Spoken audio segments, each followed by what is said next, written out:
Today we're going to make this cute clothespin turkey craft.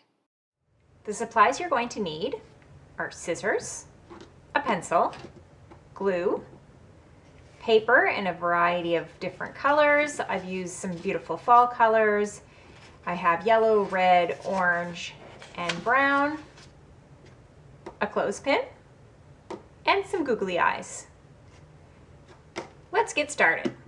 You're going to take your brown piece of paper first and your clothespin and just line up your clothespin right beside your brown piece of paper because you want to trace this rectangular shape. So I'm just going to line it up here in the corner, take my pencil and just trace right down and across the bottom. I don't have to do the other side because that's where my clothespin was lined up, and then I'm going to cut that out. Now this little strip here is going to go right over top of your clothespin. So that's why we were tracing it, so it's about the same size.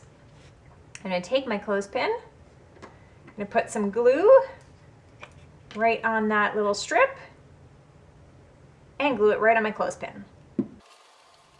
Once that's done, you want to find the part that opens. So here's the part that opens, and I'm going to put my eyes near the top. So I'm going to take my googly eyes. If you don't happen to have any googly eyes, you could just draw eyes out of white paper and then just color a little pupil on the inside and glue those on. You can see mine are little blue googly eyes, but you could use black or any color you would like. I'm going to glue those down. Those are on the top. Just going to let those dry.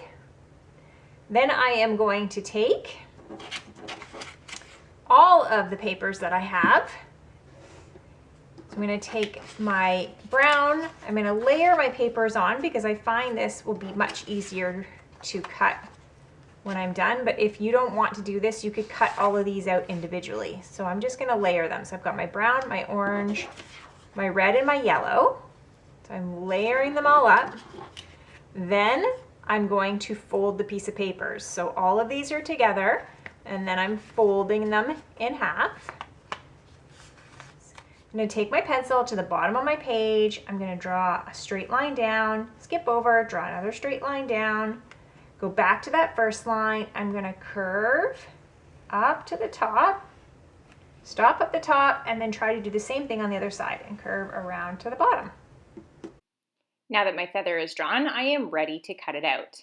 Now remember, I grouped my pages, I folded them, and now I'm cutting. So when I'm done, I'm going to end up with an assortment of feathers. If this didn't work for you, you can just do one at a time. Once you have drawn your feathers and you have cut them all out, now is the time to figure out how you want to sort them. What I like to do is lay mine out in front of me to see what I would like them to look like on my turkey when I'm all done before I start to glue. So I will arrange them. I like to put the brown one right in the middle and then organize each of my feathers on either side so that they're the same. You can decide what you would like. Once you're happy with how they look, that's when you're going to glue them. So then you're just going to go ahead and put glue on the back of each one and glue them together. Then you can put the clothespin right in the middle. And now I'm going to make a little beak. So I have some leftover orange, and with that orange, I want to take a little square of it.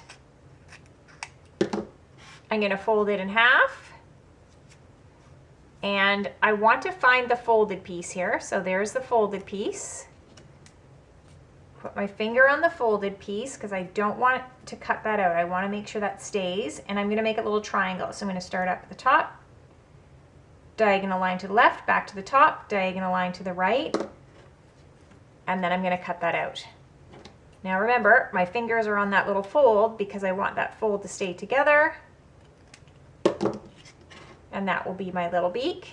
So there's my little beak. Before I glue that on, I am going to use some red and make my wattle. Your wattle is just kind of a little squiggly line, so maybe a little curved line around and back again. It's almost like an oval, but it has kind of some curved squigglies in there. Cut that out, and then we're ready to glue those on. So I like to glue my wattle down first and it comes out the side. So just tilting a little bit to the side, and then I put glue on one side of my beak. So half of that beak gets glued on and the other half sticks up.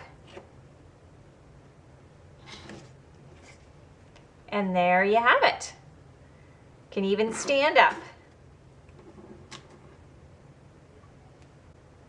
Thanks for joining me on Craft Club for Kids. Remember, be creative and have fun.